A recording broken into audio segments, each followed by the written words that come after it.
Hey everyone, Johnny Retro here, and today we're going to talk about my top 5 forgotten gems on the Nintendo GameCube. Let's check it out.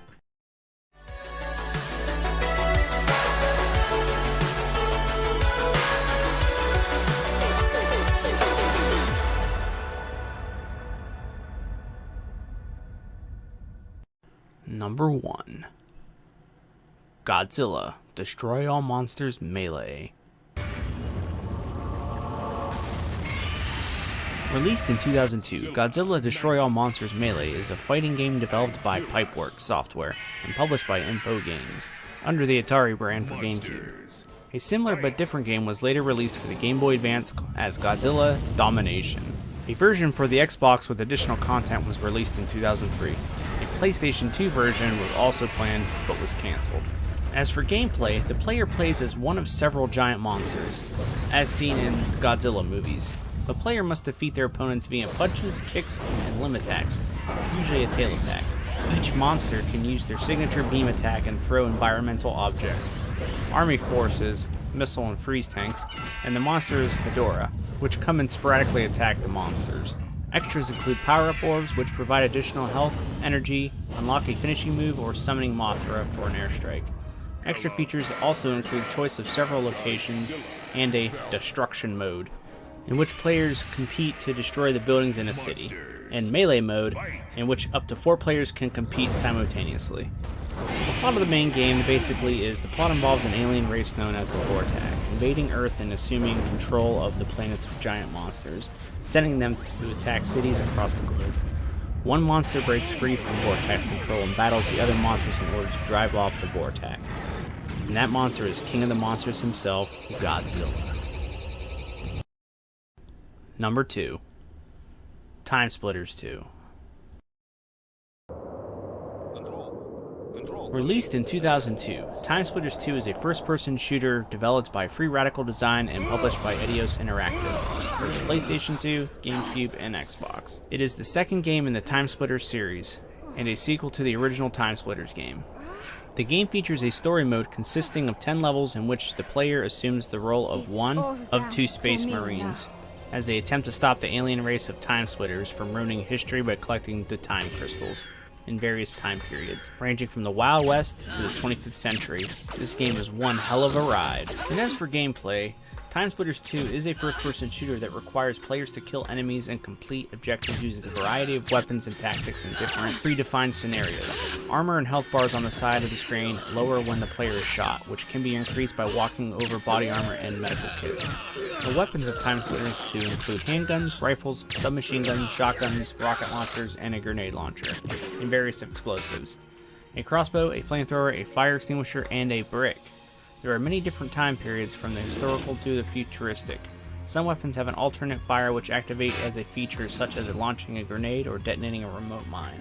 It is possible to dual wield some weapons. And as for the multiplayer, arcade mode is the main multiplayer section of Time Splitters 2. It can be normally played with up to 4 players, with each player using a different division of the television screen. However, with the system link, up to 16 players can participate. Unfortunately, System Link was not included with the GameCube version. When a player is killed, they are respawned at a random location on the map with full health, weapons, and armor. And other items that enhance players' abilities are placed in several preset positions scattered throughout the map. The objective of the game depends on the mode selected. 4 are available at the start: Deathmatch, Team Deathmatch, Capture the Bag, which is a version of Capture the Flag, and Bag Tag, where a player must survive while in possession of the bag for the longest period of time. There are 16 game modes in total, but 12 are unavailable until the player beats certain levels of the game. This one is a definite go-to on the GameCube. This is a definite must-own title for the GameCube. Time crystal located.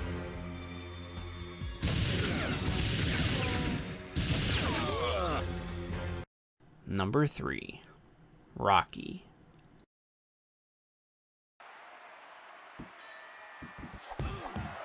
Released in 2002, Rocky is a fighting game published by Rage Software. The game is based on the first 5 Rocky movies. In the game, player controls Rocky Balboa on his journey from club fighter, facing opponents like Spider Rico, until his championship bout against Apollo Creed and beyond. The game sticks closely to the movies, with all included characters being at least mentioned in the movies. As for gameplay, it mirrors that of other boxing games of its generation. In story mode, the player takes control of Rocky Balboa, fighting many opponents either new or already existent within the film series. Regular boxing match rules apply to any fight. Winning depends on how many punches the player has landed or if the opponent has been knocked down, and not getting up within a 10-second time limit. The maximum number of rounds in a match is 15, and a round may last for a maximum of 180 seconds. Story mode also includes training minigames where the player can increase Rocky stats, but each individual minigame increases a specific stat. The punching mitts minigame increases your strength. The speed bag minigame increases your speed. The jump rope minigame increases your stamina. Sit-up minigame is determination, and the heavy bag minigame is for movement. Besides story mode, other modes include exhibition match, sparring, and knockout tournament. This game here was probably one of my all-time favorites on the GameCube. This is what got me into the boxing genre of video games.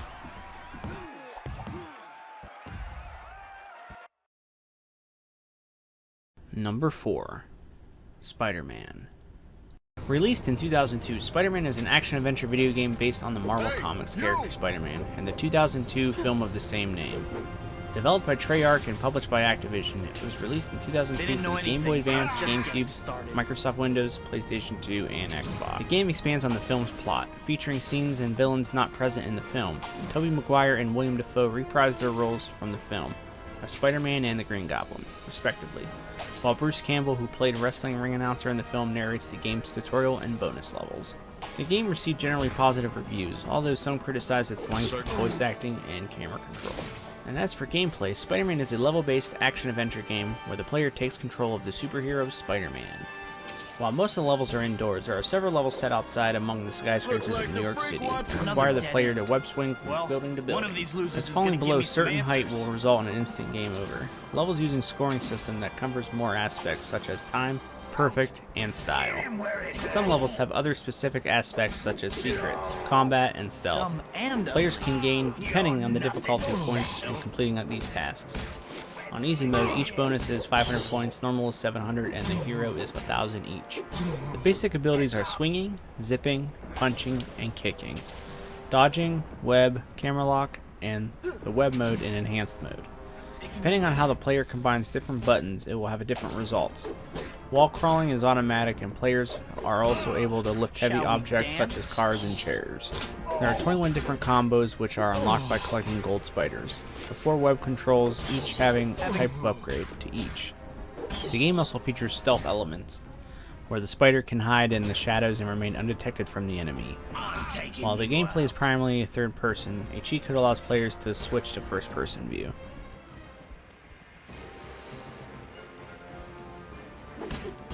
Sorry, no autographs. Number 5. Fight Night Round 2. He makes solid contact there. Here's another boxing title for this list. Released in 2005, Fight Night Round 2 is the sequel to Electronic Arts' Fight Night 2004. It was released for PlayStation 2, Xbox, and the Nintendo GameCube. It was the only Fight Night game in the series to be released on the GameCube. The GameCube version also contained Super Punch-Out that was released on the Super Nintendo, and added Little Mac from Nintendo's Punch-Out as a playable character. This was part of a deal Nintendo had with EA Sports to have Nintendo's intellectual properties appear in an EA franchise. And as for gameplay, Total Punch Control, a control scheme introduced in Fight Night 2004, returns in Fight Night Round 2. With Total Punch Control, movement in most maneuvers including punching, leaning, and blocking are performed with the left or right analog sticks, modified by the left or right triggers. For example, with the default controller configuration, moving the right thumbstick up and the left will cause a fighter to throw a straight punch with his left hand, while holding down the right trigger while performing the same movement and then holding will cause a fighter to raise his guard and the left side of his head and ready to attempt a parry. Fight Night Round 2 expands upon the Total Punch Control scheme with the addition of another feature, the EA Sports Haymaker. An EA Sports Haymaker is a more powerful version of one basic power punch, hooks and uppercuts, and is performed by pulling the analog stick back before performing the movements of a regular punch. If it connects, a haymaker causes quite a bit of damage, can stagger the victim, and may cause an instant knockdown, regardless of the victim's health or stamina status. If blocked, the haymaker does very little to no damage, while consuming a great deal of stamina from the attacking boxer. If parried, the attacker is pushed off balance and is left vulnerable to a haymaker or a combination attack. This was a go-to boxing game for the GameCube for me. I loved Rocky a lot, but this one was my go-to.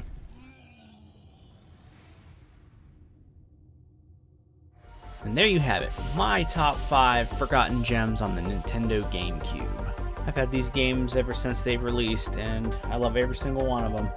Call it nostalgia, but I feel that these are forgotten gems for sure. I don't hear anybody talk about these anymore.